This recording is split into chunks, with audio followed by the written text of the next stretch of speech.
Hi, Dr. Jimmy, and this is the third video of all Secrets of Halloween Horror Nights 22 revealed.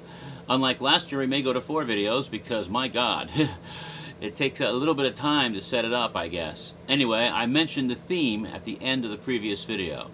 The event will be Penn and Teller's Apocalypso! And yes, it's going to be a goof-off on the whole apocalypse idea for 2012 by turning it into a Jamaican Calypso party. They're even going to have a theme song. Now, this isn't exactly correct, but it might sound something a bit like this. The Mayans, they did prophesy that the end of the world is nigh. The stars, they fall down from the sky. I is gonna die. Way-oh! The living dead will rise and eat the brains of all us guys.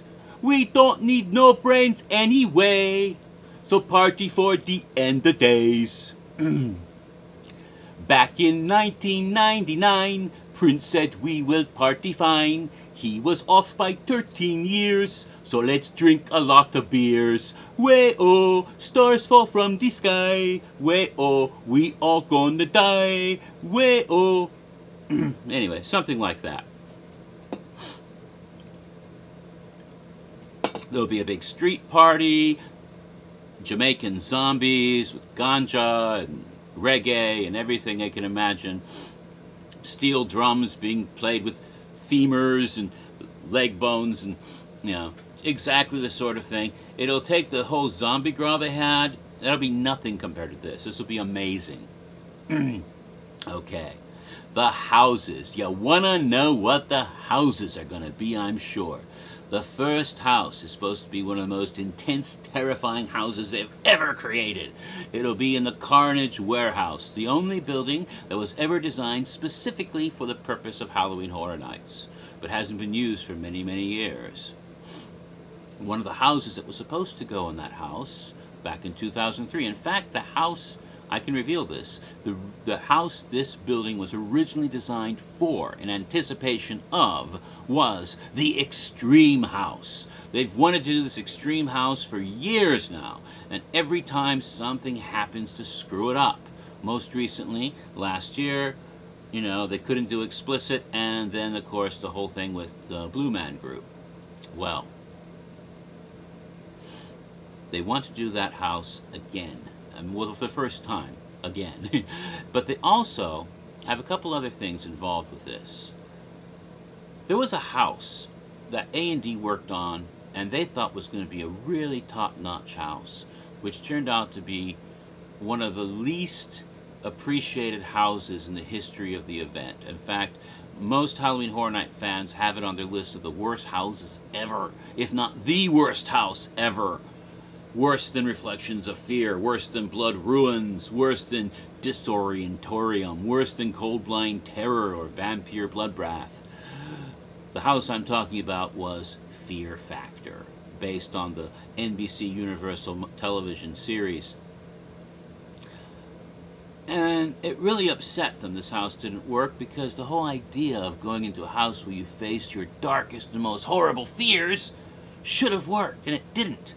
It pissed them off.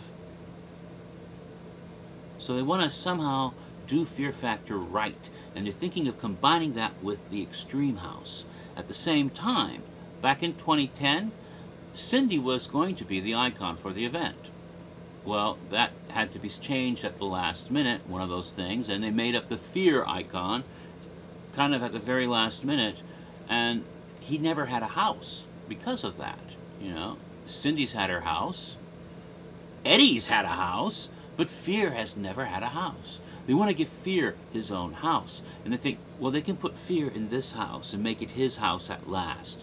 And the house is going to be called the Fear Factory, where Fear creates all the horrors of the world that haunt every nightmare you have ever had.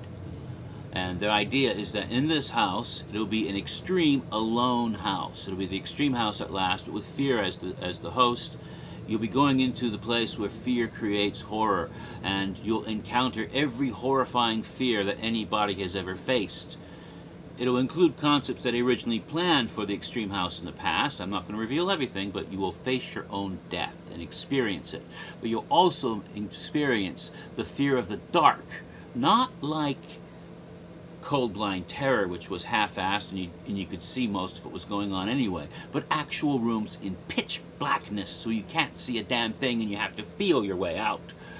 Claustrophobia, you'll be in tight little, on your hands and knees crawling through tight little spaces where you can't, oh my god, will there even be an exit? There'll be fear of water, fear of drowning, fear of fire, yes, in a way that little bit of flame you had in that one house the other year, that Cindy house, nothing like that. You'll be terrified. Fear of wild animals. Remember the lion? It's not going to be a lion, but it will be fear of wild animals and fear of claws and biting and scratching and horror. All of this kind of fear will be experienced in the house, and it will be intense and terrifying as no house has ever been before. So much so that they're going to have the waiver, that if you have a heart attack and die in the house, they will not be liable. Actually, that's kind of a William Castle gimmick, but death insurance that you will fill out before you go into the house. I can't wait. It should be wonderful. Now, the next house will be the Cthulhu House.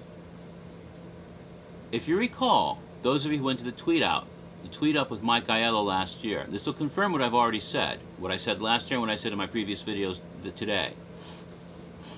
When you went to the tweet up with Mike Aiello, where you had that Q&A session, those of you who were fortunate enough to attend may remember, somebody asked him, hey, are you ever going to do a Lovecraft house? And he said, oh, we've been planning one for years. What I said. We've been planning one for years, but we haven't got it right yet. We'll do that house when the time is right. See? He confirmed what I said. It's not a joke. It's coming next year. It's coming this year. It's coming this year. It's the house they were originally going to put into the Jaws queue last year. They're putting it in at Islands of Adventure. They got the animatronic working. And it's going to go where? The Popeye and Pluto Bilge Rat Barge attraction, where they had houses in years past. Because that twisted, kind of weird angle architecture of Sweet Haven works for Arkham and Innsmouth. All they have to do is dress it up and make it horrifying.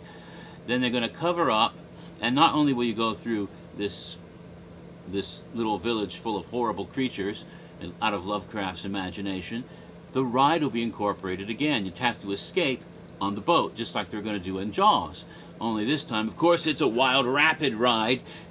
Now, they're going to cover up and remove any of the remove or obscure any of the Popeye, olive oil, sweet pea things that are in there, so you can't see those, and replace them with horrifying Lovecraftian terrors as you go through the ride. Also, will only be open after dark, and they're going to have lighting effects with red and green lighting that'll make it all rather weird, creepy, and eerie. It'll kind of be like the boat ride in Willy Wonka to some degree. You'll have that same disoriented, horrifying feeling as you're swirling through the water, and of course you'll get wet. And then Cthulhu rises out of the water to attack your boat, as they had originally planned. It's going to be amazing. The next house will be at the Thunder Falls Terrace, where they've had houses in years past at IOA. And this, now you're probably thinking, Universal doesn't do Hollywood, doesn't do adaptations of movies here at Orlando, only at Hollywood.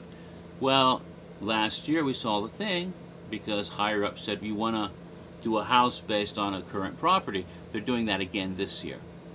The house that you'll see there will be based on the upcoming Universal television series, The Munsters. Do not mistake this for a comedy house. The new Munsters television series is not a sitcom. It's an hour-long drama, and it's going to be dark and creepy along the lines of American Horror Story. It's not going to be happy, funny Eddie Munster. No, it's going to be dark and sinister. And that's what this house is going to be, based on the new concept. I don't know much about the new series, so I don't know as much what's going to happen in the house, but it's going to be a house adapted from that. It should be very intriguing. Now, they will also have a house at the Jurassic Park Discovery Center, where they've had many amazing houses in years past, like Body Collectors and the original Cycloscarapy. This house will be the Comedy House this year. It turns out there's a member of A&D who is a vegan, and she has wanted to do a house for years that shows the evil of carnivorousness, and they decided to let her go ahead and design the house this year that she's been wanting to fit in with the apocalypse theme, and in a funny way. It's called When the Cows Come Home. It's set in a slaughterhouse, and you can imagine how gory it's going to be, where the cows rise from the dead as evil zombie cows. Evil zombie cows to consume the flesh of those who would have eaten them. And it's going to be just as gory, extreme, bizarre, and hysterically funny as you can imagine it will be. The next house, let's see, I've done 4, so the 5th house will be a Harry Potter house. I've hinted at that already. Yes, indeed, Harry Potter will have a house, a Halloween Horror Nights house in the Wizarding World. Now, where will they put that? Well, you know what? Those sprung tents can be put anywhere on property. They can put one up anytime they want to. They're putting one up now, just outside in the backstage behind the Wizarding World. So you'll go in, I think, right about in between where the Owlery is, and not quite where the Dragon's roller coaster, but there'll be a path you can go through, and there'll be an entrance to a sprung tent where they'll have the horror at Hogwarts. And all the darkest things from the Harry Potter books will be exemplified into a horrifying, you know, spiders and dark wizards and dementors, everything you could imagine. Plus some new ideas based on Rowling's concepts that have never been seen before, that Rowling herself hadn't written about. Have you ever wondered what the Patronus of a dark wizard, a Death Eater, might look like? Not a happy, funny bunny or a deer. No, something like a spider or a hideous snake or some kind of mythical monster like a chimera, or, you know, some kind of horrible manticore or some basilisk or some other hideous creature. And would it be glowing white or would it be blood red, glowing with evil? The Dark Patronus. We will see what that looks like in this house. Very exciting. The 3 remaining houses will be in the Soundstages. You can access either through the Lost Continent or around back behind One Fish, Two Fish, like they've done in years past. There'll be a little path to take you back to where you can go into the Soundstages naturally. And those houses should be quite interesting. And again, very bizarre. The first one, a property at Universal Studios for years has been a motion picture comedy.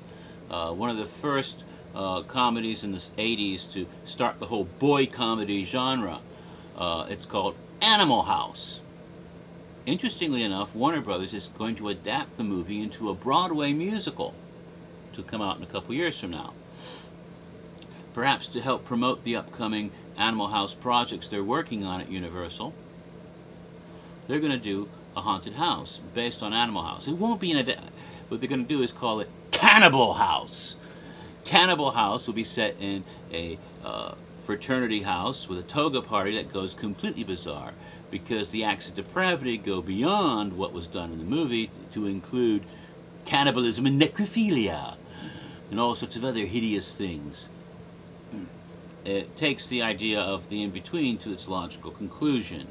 A demented, horrifying orgy of a toga party going absolutely awry.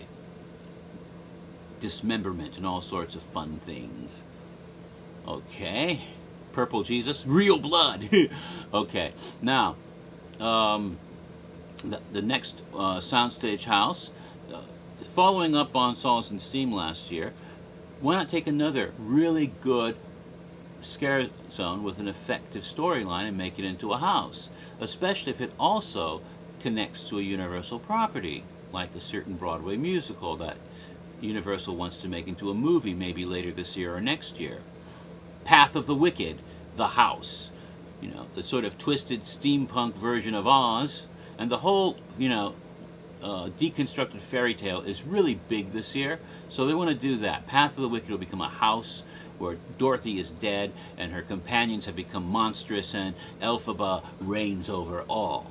It should be amazing. One house left, and I'll get to that on the next video.